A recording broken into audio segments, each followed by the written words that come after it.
Yan, connected yung tablet sa GoPro. Yan, nakapoto siya.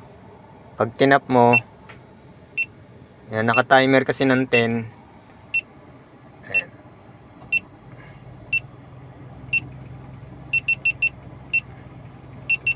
Yan yung, yan, so nag-ano siya ng photo.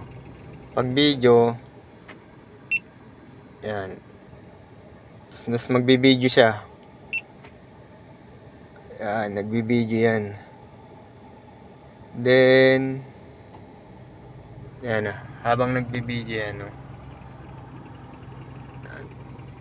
Pwede mo siyang stop.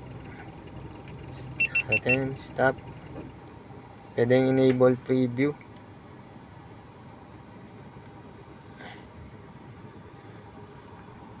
Yan. Naka-preview dito.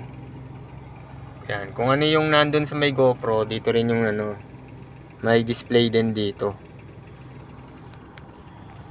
Yan. Yan. Ito yung ating holder, no?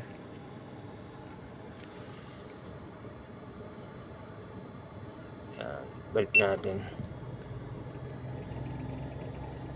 Yan, photo yan, photo. Naka-timer kasi kanina eh. Got it. Naka-timer.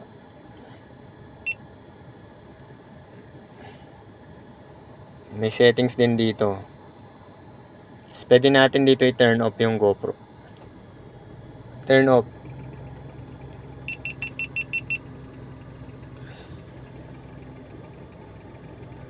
Yan. So, yun lang.